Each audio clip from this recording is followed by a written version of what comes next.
बिस्मिल्लाहिर्रहमानिर्रहीम। हज़रत सहल रहमतुल्लाह अलैह तबीब थे।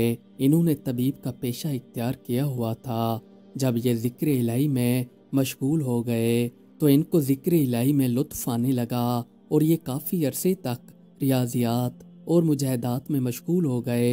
ये इतने मशगूल हुए कि ये नेक साले आदमी बन गए। यहाँ तक कि इनको एक दो मरतबा किसी मामले में कशफ भी हुआ। एक मरतबा हज़रत सहल रहमतुल्लाह अलैह को ख्याल गुजरा कि ये अब विलायत पर फैज़ हो गए हैं। इसी वजह से इनका ख्याल तकब्बुर की हद तक पहुँच गया। पर अल्लाह ताला को अपने ख़ास बंदों का तकब्बुर करना बिल्कुल पसंद नहीं है। और तकब्बुर एक ऐसी चीज़ है जो इंसान को गुमराह कर देता है। ये इंसान को अंदर ही अंदर खाए जाता है। इसका घमंड इंसान के ऊपर ऐसे हावी हो जाता है कि ये इसी के अंदर ही गुम हो जाता है और इसको अपने सिवा कोई और दूसरा दिखाई नहीं देता। चुनाचे हज़रत सहल रहमतुल्लाह अलैह का तकब्बुर ख़त्म करने के लिए इनको इल्हाम हुआ कि तुम खरासान के इलाके में चले जाओ। वहाँ पर एक सरदार की बेटी जनून में मुब्तला है, इसका जाकर आपको इलाज करना है। हज़रत सहल रहमतुल्लाह अलैह खरासान की तरफ रवाना हो गए। सफ़र तय करके ये इसी इलाके के अंदर आ गए। यहाँ पर आकर इन्होंने लोगों से सरदार के घर का पता पूछा तो पूछ कुछ करने के बाद ये इसके घर के बाहर पहुँच गए। यहाँ पर आकर इन्होंने देखा तो ये घर एक महल नुमा था। घर के बाहर एक बाग था। बाग के बाहर चंद लोग मसरूफ बैठे थे। आप रहमतुल्लाह अलैह इन लोगों के पास आ गए और आकर इनसे पूछा कि मैंने सरदार की बेटी का इलाज करना है, क्या आप मुझे बता सकते हैं कि सरदार कहाँ मिलेगा? क्या आप इनसे मेरा तारुफ करवा सकते हैं? आपका मुझ पर एहसान होगा। इन लोगों में से एक आदमी बोल पड़ा कि मियाँ, तुम्हारा दिमाग ख़राब हो गया है। आखिर तुम अपनी मौत को दावत क्यों दे रहे हो? ज़रा इस महल की दीवार के अंदर झांक कर तो देखो। आप रहमतुल्लाह अलैह ने दीवार से झांक कर देखा तो वहाँ पर बंदूं के 20 सर पड़े हुए थे। फिर आप रहमतुल्लाह अलैह वापस चले आए और आकर इन लोगों से पूछा कि आखिर ये माजरा क्या है। इन्होंने आप रहमतुल्लाह अलैह को बताया कि ये सारे हकीम थे। इन्होंने आकर सरदार से कहा कि हम तुम्हारी बेटी का इलाज करना चाहते हैं। पर सरदार ने इनके सामने एक शर्त रखी कि अगर आप लोग मेरी बेटी का इलाज नहीं कर पाए तो मैं आपका सर उड़ा दूंगा।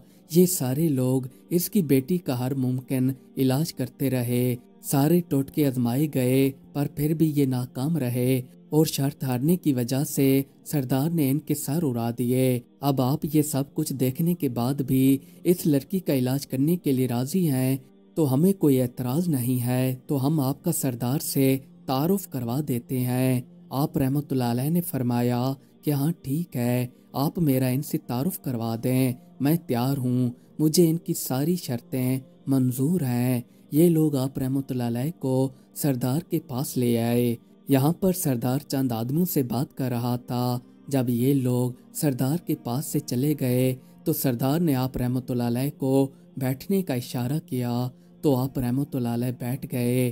फिर सरदार ने आपसे पूछा कि यहाँ पर आने की आपकी क्या गर्ज है? आप रहमतुल्लाह अलैह ने सरदार से फरमाया कि मैंने सुना है आपकी एक बेटी है जो जनून के अंदर मुब्तला है, मैं इसका इलाज करने आया हूँ। सरदार ने आपसे कहा कि पहले आप मेरे महल के सैन में नज़र डाल कर देखें, मेरी बेटी के इलाज करने वालों का क्या इंजाम हुआ है।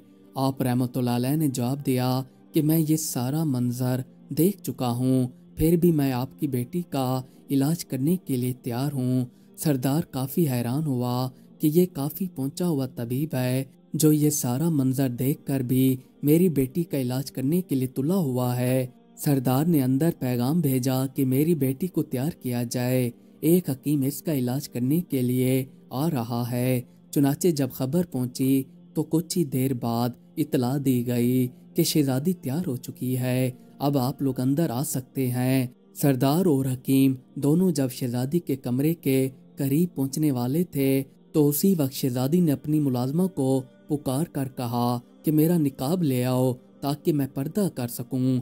जब इसके बाप ने ये बात सुनी तो वो काफ़ी हैरान हो गया। اس سے یہ بات برداشت نہیں ہو پائی۔ اس نے اپنی بیٹی سے پوچھ ہی لیا کہ بیٹی، پہلے جتنے طبیب آئے ہیں تم نے ان سے کبھی پردہ نہیں کیا، اب اس طبیب میں ایسا کیا خاص ہے جس سے تم پردہ کرنے لگی ہو؟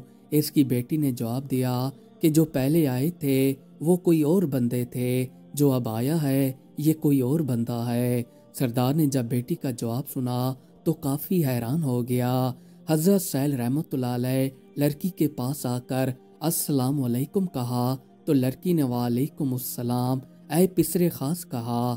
آپ رحمت اللہ علیہ نے لڑکی سے فرمایا کہ آپ نے مجھے پسر خاص کیسے سمجھا؟ لڑکی نے جواب دیا کہ جس نے آپ کو میرے پاس بھیجا ہے انہوں نے مجھے آپ کے بارے میں آگاہ کر دیا۔ آپ کو اللہ تعالیٰ نے ایک ایسی نعمت سے نوازا ہے جس سے روح کو تسکین ملتی ہے۔ اب سردار ان دونوں کے درمیان باتیں سن کر کافی حیران ہو گیا کہ دیکھوں اب کیا ہوتا ہے۔ حضرت سہیل رحمت اللہ علیہ سمجھ چکے تھے کہ یہ لڑکی جنون میں مبتلا نہیں ہے بلکہ یہ کسی اور شے میں مبتلا ہے۔ آپ رحمت اللہ علیہ نے اسی وقت قرآن پاک کی ایک آیت پڑھی کہ شاید لڑکی کو کوئی سکون ملے اور اس آیت میں علاج ہو۔ جب اس لڑکی نے یہ آیت سنی تو غش کھا کر گر پڑی۔ کچھ دیر بعد لڑکی کو ہوش آیا تو آپ رحمت اللہ علیہ نے لڑکی سے کہا کہ آؤ میں تمہیں سرزمین اسلام لے چلوں۔ لڑکی نے حضرت سہیل رحمت اللہ علیہ سے فرمایا کہ سرزمین اسلام میں کیا چیز ہے؟ تو آپ رحمت اللہ علیہ نے جواب دیا کہ سرزمین اسلام میں خانہ کعبہ ہے۔ لڑکی نے آپ رحمت اللہ علیہ سے فرمایا کہ کیا تم خانہ کعبہ کو دیکھو گے تو پہچان لو گے؟ آپ رحمت اللہ علیہ نے جواب دیا کہ ہاں کیوں نہیں۔ لڑکی نے اسی وقت کہا کہ آپ رحمت اللہ علیہ میرے سر کے اوپر دیکھیں۔ جب آپ رحمت اللہ علیہ نے اس کے سر کے اوپر نگاہ اٹھائی تو وہاں پر خانہ کعبہ موجود تھا۔ جب آپ رحمت اللہ علیہ نے یہ منظر دیکھا تو اسی وقت حیران ہو کر زمین پر گر پڑے۔ جب ان کو ہوش آیا تو آپ رحمت اللہ علیہ نے اٹھ کر اس لڑکی سے پوچھا کہ آپ نے یہ مرتبہ کیسے حاصل کیا؟ لڑکی نے آپ رحمت اللہ علیہ کو جواب دیا کہ کیا آپ کو معلوم ہے جو بندہ خانہ کعبہ کا طواف کرنے کے لیے چل کر جاتا ہے کہ خانہ کعبہ کا طواف کروں، پر جو اپنے دل کے ساتھ وہاں پر جاتا ہے تو خانہ کعبہ اس کا طواف کرتا ہے۔ اور آپ کو یہ بھی جان لینا چاہیے آپ اللہ تعالیٰ سے ایک قدم دور ہو۔ کیا آپ جاننا چاہتے ہو کہ پروردگار کو کیسے پایا جائے؟ تو آپ رحمت اللہ علیہ نے جواب دیا کہ ہاں۔ پھر لڑکی نے کہا کہ جس نے اپنے نفس کو جان لیا اس نے رب کو پہچان لیا۔ جب آپ رحمت اللہ علیہ نے لڑکی کا یہ جواب سنا تو ان کے سارے حجابات دور ہو گئے۔ اس طرح ان کو معلوم ہو گیا کہ اس دنیا کے اندر ان سے بہتر لوگ موجود ہیں جو ان سے اونچا مرتبہ رکھتے ہیں۔ پھر ان کے دل سے ولایت کا خیال جاتا رہا۔ اس طرح اللہ تعالیٰ نے ان کو اس واقعے سے آگاہ کر کے گمراہ ہونے سے بچا لیا۔ مزید اچھی ویڈیوز دیکھنے کے لیے ہمارے چینل کو سبسکرائب کر لیں۔ شکریہ۔